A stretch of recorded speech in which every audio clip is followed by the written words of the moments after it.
அனைவருக்கும் ஆசிரியர் அகாடமியின் அன்பான வணக்கம். நம்மளுக்கு வந்து பார்த்தீங்கன்னா, இப்ப டிஆர்பி வந்து ஒரு நியூஸ் வெளியிட்டு இருக்காங்க. அதாவது நீங்க எல்லாருமே பிஜி டிஆர்பி 2025 எக்ஸாமுக்கு அப்ளை பண்ணியிருப்பீங்க. அந்த எக்ஸாம் அப்ளிகேஷன்ல ஏதாவது பிழை இருந்தா, நீங்க ஏதாவது தவறு செஞ்சிருந்தா, அத திருத்திக் கொள்றதுக்கான ஒரு வாய்ப்பு வந்து பிஜி டிஆர்பி வழங்கியிருக்காங்க. அதுக்கான நோட்டிஃபிகேஷன நீங்க பார்த்துருக்கீங்க. இங்க பார்த்தீங்கன்னா, அவங்க 13ஆம் தேதி இன்னையிலிருந்து 16ஆம் தேதி வரைக்கும் நம்மளுக்கு டைம் குடுத்துருக்காங்க. அத பத்தி டீட்டெயிலா தான் நம்ம இந்த வீடியோல பார்க்க போறோம். இந்த வீடியோவ முழுமையா பாருங்க. இதுல நெறைய விஷயங்கள உங்களுக்கு சொல்லப் போறேன். ரைட்டுங்களா?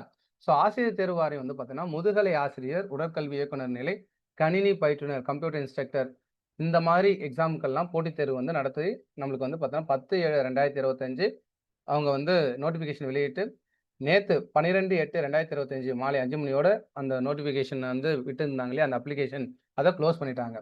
இப்ப நெறைய பேர் வந்து பார்த்தீங்கன்னா, சில பிழைகள் இருந்திருக்கும் இல்லையா? அந்த பிழைகளை திருத்திக் கொள்றதுக்கான ஒரு வாய்ப்பு வந்து டிஆர்பி வழங்கியிருக்காங்க.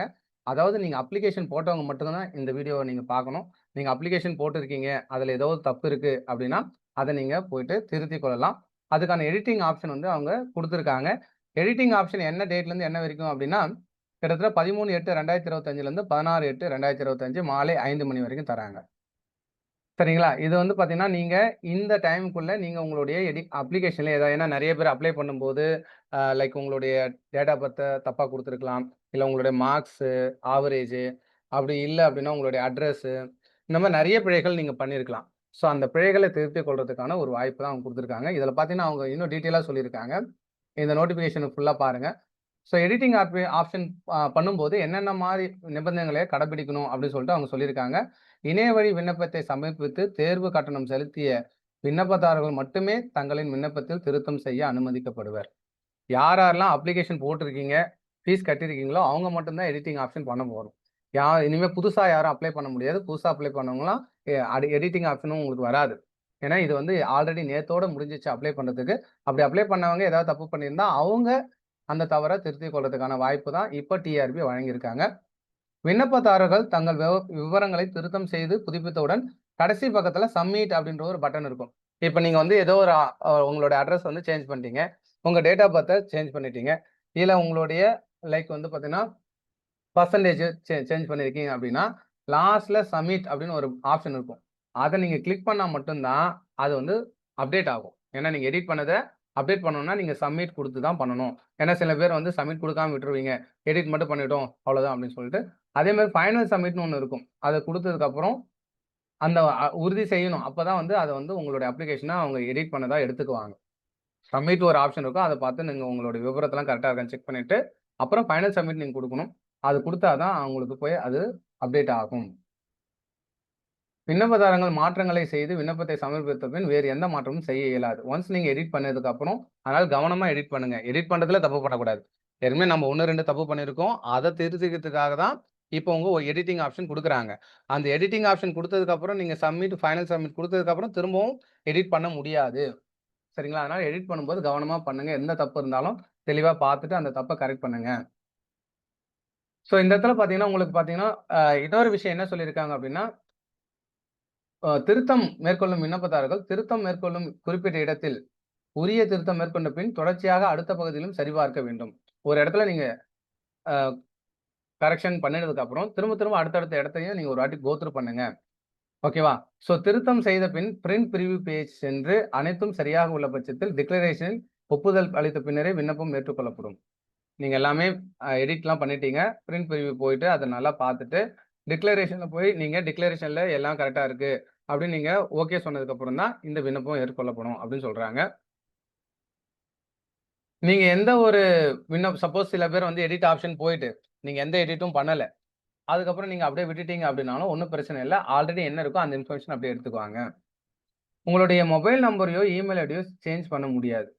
அது மட்டும் உங்களால எடிட் பண்ண முடியாது. அதாவது இது வந்து டிஃபால்ட்டா நீங்க என்ன மொபைல் நம்பர் குடுத்தீங்களோ, நீங்க என்ன இமெயில் ஐடி குடுத்தீங்களோ, அது அப்படியே தான் இருக்கும். இதுல மட்டும் நீங்க மாற்றம் செய்ய முடியாது. மத்ததெல்லாம் பண்ணலாம். ஈவன் கம்யூனிட்டில கூட நீங்க பண்ணலாம். இப்ப கம்யூனிட்டி சர்டிஃபிகேட் நீங்க அவசரமா அப்ளை பண்ணும்போது கம்யூனிட்டியே மாத்தி குடுத்துட்டீங்க.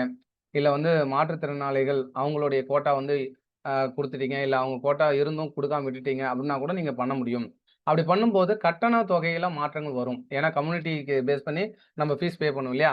அப்போ வந்து கட்டண தொகையில மாற்றம் இருக்கும்போது எவ்வளோ அந்த கம்யூனிட்டிக்கான ஃபீஸ் என்னவோ, அது நீங்க கண்டிப்பா கட்டணும். அதாவது என்னன்னா, நீங்க ஆல்ரெடி வந்து ஒரு லோயர் கம்யூனிட்டிலேருந்து ஹையர் கம்யூனிட்டி அந்த மாதிரி ஏதாவது இருக்கு நம்மளுக்கு அப்படின்னா, அதாவது ஜென்ரல் கேட்டகரின்னு சொல்லுவோம் இல்லையா? ஜென்ரல் கேட்டகரி ஃபீஸ் வந்து இருக்கும். நீங்க சப்போஸ் ஜென்ரல்னு தப்பா குடுத்துட்டீங்க. பிசி, எம்பிசி இருக்கலாம். இல்ல எஸ்சி, எஸ்டியா இருக்கலாம். அந்த மாரி ஏதாவது குடுக்கும்போது உங்களுக்கு அந்த காசு வந்து கம்மி பண்ண மாட்டாங்க. ஜெனரல் கேட்டகரிக்கான காசு நீங்க பே பண்ணிட்டீங்க. அந்த காச திரும்ப தரமாட்டாங்க. ஆனா, நீங்க இப்போ வந்து அதிகமான காசு வந்து பே பண்ற மாரி இருக்குன்னா, நீங்க பே பண்ணணும். நான் சொல்றது புரியுது இல்லையா? விண்ணப்ப கட்டண தொகையில் திருத்தம் செய்த பின், கூடுதலாக கட்டணம் செலுத்தணும்னா, விண்ணப்பதாரர்கள் தேர்வு கட்டண முழு தொகையும் மீண்டும் செலுத்த வேண்டும்.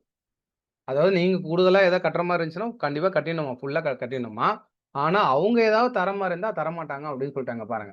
விண்ணப்பத்தில் கட்டணத் தொகையில் திருத்தம் செய்யும்போது குறைவான கட்டணம் செலுத்த வேண்டியிருப்பின், ஏற்கனவே செலுத்திய கட்டணத்தின் மீதி தொகை திரும்ப வழங்கப்பட மாட்டாது. இப்ப நீங்க எக்ஸ்ட்ரா ஏதாவது பே பண்ணணும்னா, நீங்க கண்டிப்பா பே பண்ணிடணும். சப்போஸ் நீங்க வந்து தப்பா குடுத்துட்டு ஜெனரல் கேட்டகரிக்கு ஏதோ ஒண்ணு நீங்க அதிகமா பே பண்ணிட்டீங்கன்னா, அது திரும்ப குடுக்க மாட்டாங்க. சரிங்களா? அதே மாரி இதுக்கப்புறம் வர காலங்கள்ல திருத்தம் செய்யவே முடியாதுன்னு சொல்றாங்க. ஸோ, அதனால யாராவது ஆன்லைன் அப்ளிகேஷன்ல இன்னும் நீங்க ஏதாவது கரெக்ஷன் பண்ண வேண்டியதா இருந்தா, இந்த 3 டேஸ வந்து பயன்படுத்திங்க. அதுக்காக லாஸ்ட் டேட் வரைக்கும் வெயிட் பண்ணாதீங்க. கரெக்ஷன் பண்ணணும்னா இன்னைக்கே பண்ணிடுங்க. 13 பண்ணிடுங்க. 14, 15, 16 ஈவினிங் 5:00 நெறைய பேர் என்ன பண்ணுவாங்க, லாஸ்ட்டா 16ஆம் தேதி போயிட்டு பண்ணுவோம். அப்படி பண்ணும்போது என்ன ஆகும்னா, சர்வர் வந்து பிஸி ஆகும். நம்மளுக்கு ரொம்ப சிரமமா இருக்கும். அதனால கொஞ்சம் முன்னாடியே பண்ணிடுங்க, எந்த கரெக்ஷன் பண்ணாலும். சரிங்க சார், நான் கரெக்ஷன்லாம் பண்ணிட்டேன். எனக்கு வந்து அப்ளிகேஷன்லாம் சப்மிட் பண்ணிட்டேன். பிரிப்பரேஷன் என்ன சார் பண்றது? ஏன்னா நெறைய பேர் என்ன பண்ணுவீங்க, அப்ளிகேஷன சப்மிட் பண்ணிடுவீங்க, கரெக்ஷன்லாம் பண்ணிடுவீங்க, எல்லாமே பண்ணிடுவீங்க. எக்ஸாம் அப்போ ஒரு 2 நாளுக்கு முன்னாடி படிச்சு எக்ஸாம் போவீங்க. அப்படி போறதுனால என்ன யூஸ் இருக்கும்? காம்படிட்டிவ் எக்ஸாம் பொறுத்தவரைக்கும் அது யூஸே இருக்காது. கிட்டத்தட்ட பார்த்தீங்கன்னா, ஒரு ஒரு 1,00,000 பேர் எழுதுறாங்கன்னா, அதுல கிட்டத்தட்ட ஒரு 70,000லேருந்து 80,000 பேர் அப்படித்தான் போறாங்க. எக்ஸாம் அப்ளை பண்ணிட்டு, எக்ஸாம்க்கு ஒரு 1 வீக் முன்னாடியோ, இல்ல 2 டேஸ் முன்னாடியோ சில பேர் எக்ஸாம் அன்னைக்கோ படிச்சுட்டு போய் எக்ஸாம் எழுதுவாங்க. ஸோ, அதனால நம்மளுக்கு என்ன ஒரு பெரிய டிஃபரன்ஸ் இருக்காது. ஸோ, அப்ப என்ன பண்ணணும்னா, நீங்க பிரிப்பரேஷன் பண்ணணும். செல்ஃப் பிரிப்பரேஷன் பண்ண முடியுமா அப்படின்னா, கண்டிப்பா செல்ஃப் பிரிப்பரேஷன் பண்ண முடியாது. ஏன்னா இருக்கிறது கரெக்ட்டா 60 நாள். சார் அப்ப நாங்க என்ன சார் பண்றது? ஏதாவது வழி இருக்கான்னா, கண்டிப்பா வழி இருக்கு. நம்ம ஆசிரியர் அகாடமில அதுவும் வந்து உங்களுக்கு வந்து 3 மேஜர் தான் பண்றோம். Computer science, English, maths. இந்த 3 மேஜர் இருக்கவங்க, நீங்க தாராளமா என்ன தொடர்பு கொள்ளலாம். நம்ம அகாடமி தொடர்பு கொள்ளலாம். ஏன்னா, உங்களுக்கு வந்து பார்த்தீங்கன்னா, நம்ம இங்க பாருங்க 10 யூனிட்டுக்கும் கம்ப்ளீட்டா நோட்ஸ் குடுத்துர்றோம். முக்கியமா மேத்ஸ், இங்கிலீஷ், கம்ப்யூட்டர் சயன்ஸ். அதுக்கப்புறம் ரெக்கார்டிங்கும் குடுத்துர்றோம். சப்போஸ் நீங்க இன்னைக்கு காலையில கிளாஸ் அட்டெண்ட் பண்ணி டெய்லி கிளாஸ் போயிட்டு இருக்கு. காலையில வந்து 5-6:30 ஈவினிங்ல 7-8:30 டெய்லியும் கிளாஸ் போகும். மேஜர் திங்கள்லேருந்து வெள்ளிக்கிழமை வரைக்கும். சப்போஸ் உங்களால கிளாஸ் அட்டெண்ட் பண்ண முடியலன்னா, உங்களுக்கு அதுக்கான ரெக்கார்டிங்கும் குடுத்துருவோம். காலையில வேலை இருக்கு சார், சமைக்கிற வேலை இருக்கு, பிள்ளைங்கள பார்க்கணும், நான் ஃப்ரீயா இருக்கும்போது பார்த்துக்கிறேன்னா, அதுக்கான உங்களுக்கு இதுவும் குடுத்துருவோம். சரிங்களா?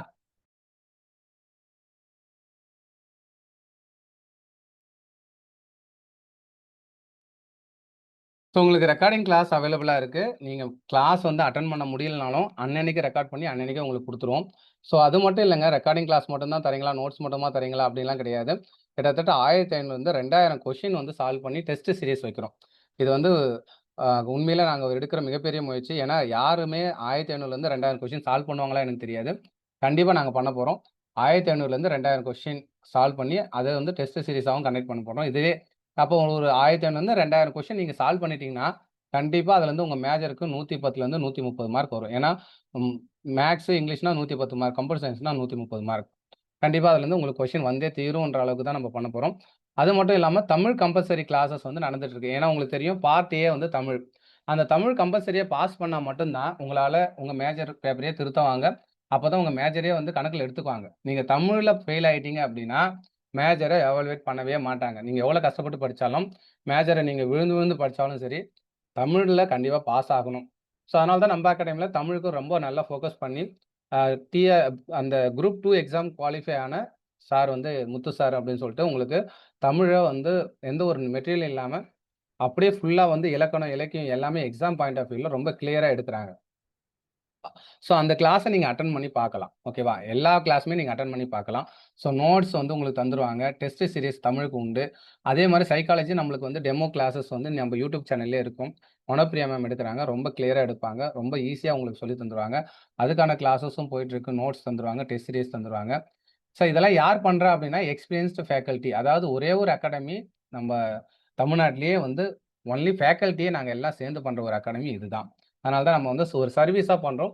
இத வந்து மணிக்காக பண்ணல. நம்ம அகாடமில எல்லாரும் குவாலிஃபை ஆயிட்டு நல்ல ஒரு பெஸ்ட் டீச்சர்ஸ் வந்து வரணும் அப்படின்ற நோக்கத்தோட பண்றோம். ஏன்னா ஃபேக்கல்டியோட நடத்தப்போற ஒரு ஆசிரியரால் நடத்தப்படக்கூடியதுனால, இது ஆசிரியர் அகாடமி நம்ம வச்சிருக்கோம். ஸோ, இதுல இருக்கிற ஆசிரியர்கள் எல்லாமே ஒண்ணா சேர்ந்து நம்ம வந்து ஒரு பெஸ்ட் ஃபேக்கல்டிய கிரியேட் பண்ணணும். அதுவும் இல்லாம ஃபீஸ் வந்து ரொம்ப கம்மியா வைக்கணும் அப்படின்ற எய்மோட தான் நம்ம பண்ணிட்டு இருக்கோம். ஸோ இது எவ்வளோ சார் ஃபீஸ் அப்படின்னா, ஆக்சுவலா இது கம்ப்ளீட்டா உங்களுக்கு தமிழ், சைக்காலஜி, ஜிகேவும் இருக்கு. தமிழ், சைக்காலஜி, ஜிகே, மேஜரு, அதுக்கான டெஸ்ட் சீரிஸ், அதுக்கான நோட்ஸ், ரெக்கார்டிங்கு இதெல்லாம் கம்ப்ளீட்டா அந்த கோச்சிங் வந்து 12,000 தேவைப்படுது. ஆக்சுவல் காஸ்ட் வந்து 12,000. ஆனா அத நாங்க 2ஆ ஸ்ப்ளிட் பண்றோம். நீங்க 6,000 இப்ப கட்டுங்க. 6,000 பாஸ் ஆயிட்டு கட்டுங்க. இது மாரி யாரும் நம்ம சொல்லியிருக்க மாட்டோம். கண்டிப்பா நாங்க ஏன் சொல்றோம்னா, நம்பிக்கையோட சொல்றோம். நீங்க பாஸ் ஆயிடுவீங்க அப்டின்ட்டு. ஸோ, அதனால நீங்க பாஸ் ஆயிட்டு கட்ட தான் போறீங்க. ஸோ, நம்ம அகாடமில உங்களுக்கு இந்த வாய்ப்பு வந்து தமிழ்நாட்டிலேயே நம்ம மட்டும் தான் குடுக்குறோம். நீங்க எந்த அகாடமி வேணாலும் மதுரையில, இப்போ சேலத்துல எங்க கேட்டாலும் 15,000, 20,000, 30,000 அது இல்லாம எந்த ஒரு அகாடமியும் இல்ல. மினிமம் காஸ்ட்டே 15,000த்துல ஸ்டார்ட் பண்றாங்க.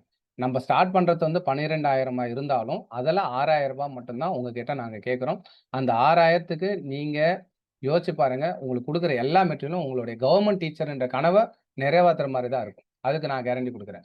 உங்களுடைய ஒவ்வொரு ரூபாவும், நீங்க கட்டுற ஒவ்வொரு காசும் கண்டிப்பா உங்களுக்கு வந்து அது வேலிடா இருக்கும் அப்படின்றத நம்பிக்கையோட நான் சொல்றேன். சரிங்களா? அதனால தாராளமா ஜாயின் பண்ணுங்க. 6,000ன்றது வந்து ரொம்ப கம்மி. ஏன்னா, நீங்க ஒரு கவர்ன்மென்ட் டீச்சரா மாறத்துக்கு இந்த 6,000ன்றது வந்து ரொம்ப ரொம்ப கம்மியான அமௌண்ட் தான். நீங்க கட்டிட்டு நீங்க ஜாயின் பண்ணுங்க. சார் எப்படி சார் உங்க கிளாஸ்லாம் நல்லா இருக்குமா? அப்படின்னா, நீங்க லைவ் கிளாஸ் அட்டெண்ட் பண்ணுங்க. நீங்க லைவ் கிளாஸ் அட்டெண்ட் பண்ணுங்க. எங்களோட நோட்ஸ் எல்லாம் நீங்க தாராளமா உங்ககிட்ட காமிக்கிற நோட்ஸ் எல்லாம் பாருங்க. அதுக்கப்புறம் நீங்க பே பண்ணுங்க. இது மாரி யாரும் சொல்ல மாட்டாங்க. லைவ் கிளாஸும் உங்களுக்கு நீங்க அட்டெண்ட் பண்ணிக்கலாம். நோட்ஸையும் நீங்க பார்த்துக்கலாம். உங்களுக்கு சாட்டிஸ்ஃபை இருந்தா மட்டும் நீங்க பே பண்ணலாம். ஓகேங்களா? சார் நான் லைவ் கிளாஸ் அட்டெண்ட் பண்ணணும், இல்ல நோட்ஸ் பார்க்கணும் அந்த மாரி உங்களுக்கு ஏதாவது இருந்தா, நீங்க மேஜர் சப்ஜெக்ட் உங்க மேஜர் சப்ஜெக்ட் என்ன? 3 மேஜர் தான். மேத்ஸ், இங்கிலீஷ், கம்ப்யூட்டர் சயன்ஸ் அப்படின்னு டைப் பண்ணி, உங்களோட நேம் போட்டு, உங்களோட வாட்ஸ்அப் நம்பர்லேருந்து இந்த நம்பருக்கு நீங்க ஒரு மெசேஜ் மட்டும் சென்ட் பண்ணுங்க. கால் பண்ண தேவையில்ல. நாங்க என்ன பண்ணுவோம்னா, உங்கள எல்லாம் குரூப்ல ஆட் பண்ணிட்டு, ஒரு ஒரு நாள் வந்து உங்களுக்கு டெமோ வந்து காமிச்சுருவோம். அதாவது லைவ் கிளாஸ் அட்டெண்ட் பண்ணதுக்கு லிங்க் அனுப்பிச்சுருவேன். நீங்க அட்டெண்ட் பண்ணுங்க. இந்த நோட்ஸ் பார்க்கறது, அந்த மாரி டீட்டெயில்லாம் நான் உங்களுக்கு கிளியரா எக்ஸ்பிளைன் பண்ணிடுவேன். என்ன மாரி நோட்ஸ் எப்படி குடுக்குறோம், என்ன மாரி நோட்ஸ்லாம் இருக்குன்னு, நீங்க நோட்ஸ் எல்லாம் பார்த்துட்டே நீங்க ஜாயின் பண்ணிக்கலாம். ஓகேவா? ஸோ ஆசிரியர் அகாடமி இந்த நம்பருக்கு நீங்க மெசேஜ் போடுங்க. 9790085836 மெசேஜ் போடும்போது, நீங்க மேஜர் சப்ஜெக்ட்ட மென்ஷன் பண்ணிட்டு, உங்களோட நேம போட்டுட்டு, எனக்கு ஒரு மெசேஜ் சென்ட் பண்ணுங்க. பிஜிடிஆர்பி 2025ன்னு போடுங்க. பிஜிடிஆர்பின்னு போட்டுட்டு, மேஜர் சப்ஜெக்ட் மேத்ஸா, இங்கிலீஷா, கம்ப்யூட்டர் சயன்ஸா போட்டுட்டு, உங்க நேம் போட்டுட்டு, இந்த நம்பருக்கு டெமோ கிளாஸ் அப்படி இல்ல டெமோ நோட்ஸ் அப்படின்னு ஒரு மெசேஜ் தட்டி விடுங்க. மெசே டெமோன்னு மென்ஷன் பண்ணுங்க. அப்பதான் உங்கள நான் குரூப்ல ஆட் பண்ணிட்டு, உங்களுக்கு எல்லாத்தையும் கிளியரா எக்ஸ்பிளைன் பண்ணுவேன். அதுக்கப்புறம் உங்களுக்கு புடிச்சிருந்தா நீங்க ஃபீஸ் பே பண்ணி ஜாயின் பண்ணிக்கலாம். ஏன்னா, கரெக்ட்டா 2 மந்த்ஸ் இருக்கு. இப்ப அந்த 2 மந்த்ஸ்ல நாங்க பிரிப்பரேஷன் பண்ணி பாஸ் பண்ண முடியுமான்னா, 100% இல்ல 1000% உங்களால முடியும். ஓகேவா? அத கம்ப்ளீட் கைடன்ஸோட ஒரு நல்ல கைடன்ஸோட பண்ணும்போது 2 மாசம் போதுமானது. அதுவே அதிகமானது. ஓகேவா? ஸோ இந்த 2 மந்த்ஸ்ல நீங்க பாஸ் ஆகணும்னு நெனச்சா, கண்டிப்பா அகாடமி வழியா நீங்க பண்ணும்போது நிச்சயமா பாஸ் ஆக முடியும். செல்ஃப் பிரிப்பரேஷன் ரொம்ப டஃப். ஒரு நாளைக்கு நீங்க 12 ஹவர்ஸ் பண்ணா மட்டும் தான் ஒரு நாளைக்கு 12 ஹவர்ஸ் படிச்சா மட்டும் தான் நீங்க 2 மந்த்ஸ்ல ஓரளவுக்காவது ஸ்கோர் பண்ண முடியும். நீங்க இங்க ஒரு நாளைக்கு 12 ஹவர்ஸ் படிக்கிற அளவுக்கு இங்க யாருமே நம்மளுக்கு டைம் இல்ல. எல்லாமே ஹவுஸ் ஒய்ஃபா இருப்போம். ஸ்கூல்ல வேலை செய்வோம். ஈவன் வந்து ஹவுஸ் ஒய்ஃபா இருந்தாலும் பிள்ளைங்கள பார்க்கறதுக்கு வீட்டு வேலைகள செஞ்சுட்டு அப்புறம் படிக்கணும். ஸ்கூல்ல வேலை செய்றவங்க இன்னும் கஷ்டம். காலேஜ்ல வேலை செய்வீங்க. ஸோ அதே மாரி சில பேர் வந்து வேலை தேடிட்டு இருப்பீங்க. எல்லாருக்குமே வந்து ஒரு பிரஷர் இருக்கும். அந்த பிரிப்பரேஷன் வந்து பண்றதுக்கான நேரம் இருக்காது. ஸோ உங்களுக்கான ஒரு வாய்ப்பு தான் நம்ம ஆசிரியர் அகாடமி ஏற்படுத்தியிருக்கோம். ஒரு டீச்சர்ஸ்லாம் சேர்ந்து குறைவான ஃபீஸ்ல ஒரு 6,000 ஏன்னா உங்களுக்கே தெரியும் 6,000 அப்படின்றது வந்து ரொம்ப ரொம்ப குறைவான ஃபீஸ். ரைட்டுங்களா? ஸோ அதனால நீங்க தாராளமா இந்த நம்பருக்கு மெசேஜ் அனுப்புங்க. நோட்ஸ் எல்லாம் பாருங்க. டெமோ கிளாஸ் பாருங்க. உங்களுக்கு புடிச்சிருந்ததுக்கு அப்புறம் ஜாயின் பண்ணுங்க. ஆனா டிலே பண்ணாதீங்க. ஏன்னா 2 மந்த்ஸ் கரெக்ட்டா இருக்கு. எக்ஸாக்ட்டா 2 மந்த்ஸ் இருக்கு. அதுக்கு மேல நீங்க டிலே பண்ணீங்கன்னா, நாங்க குடுக்குற நோட்ஸே படிச்சு முடிக்க முடியாது. அவ்வளோ வந்து உங்களுக்கு 130னா 130 மார்க் கம்ப்யூட்டர் சயன்ஸ்ல. 110னா 110 மார்க் மேத்ஸா இருந்தாலும், இங்கிலீஷ்ல இருந்தும் உங்களுக்கு எடுக்கிற மாரி தான் நம்ம நோட்ஸ் ப்ரிப்பேர் பண்ணியிருக்கோம். ஸோ நம்மளுக்கு ஆசிரியர் அகாடமியோட சேனல சப்ஸ்கிரைப் பண்ணி வச்சுங்க. ஏன்னா, இதுல நம்ம வந்து இனிமே கொஸ்டின் சால்விங் நெறைய பண்ண போறோம். நான் திரும்ப சொல்றேன். நீங்க இந்த சேனல சப்ஸ்கிரைப் பண்ணீங்க. கொஸ்டின் சால்விங் நெறைய பண்ண போறோம். அதுல சில வீடியோஸ் எல்லாம் உங்களுக்கு அப்லோட் பண்ணுவேன். எல்லா வீடியோஸும் நான் அப்லோட் பண்ண முடியாது என்னால. நம்ம வந்து இம்பார்ட்டன்ட்டா சில இதெல்லாம் வந்து உங்களுக்கு YouTubeல அப்லோட் பண்ணுவோம். தொடர்ந்து சைக்காலஜி நான் அப்லோட் பண்ணிட்டு இருக்கேன். ஸோ அது வந்து உடனே நான் அப்லோட் பண்ண உடனே உங்களுக்கு தெரியணும்னா, சப்ஸ்கிரைப் பண்ணி வச்சுக்கங்க. அ தமிழ் வந்து டெஸ்ட் சீரிஸ் நாங்க வந்து இன்னும் கொஞ்ச நாள்ல அப்லோட் பண்ண போறோம். அதுவும் அதுவும் இம்பார்ட்டன்ட் தான் அப்லோட் பண்ணுவோம். எல்லாத்தையும் அப்லோட் பண்ண முடியாது. ஏன்னா நேரம் இருக்காது. ஸோ அதனால எல்லாமே வேணும், எங்களுக்கு கம்ப்ளீட்டா மெட்டீரியல் வேணும் அப்படின்னு நீங்க நெனச்சீங்கன்னா ஜாயின் பண்ணுங்க. இல்ல சார் நாங்க இம்பார்ட்டன்ட்லாம் பார்த்துக்குறோம்னா, நீங்க சப்ஸ்கிரைப் பண்ணி வச்சுக்கங்க நம்ம சேனல. சரிங்களா? ஸோ ஆசிரியர் அகாடமி வந்து கண்டிப்பா உங்கள வந்து ஒரு கவர்ன்மென்ட் டீச்சரா மாத்தறதுக்கான ஒரு முழு முயற்சிய வந்து இன்னிலிருந்து ஈடுபடுது. அந்த முயற்சியில நீங்களும் ஜாயின் பண்ணி உங்களுடைய கனவ நீங்க நிறைவேத்திக்கலாம். Thank you all. Thank you.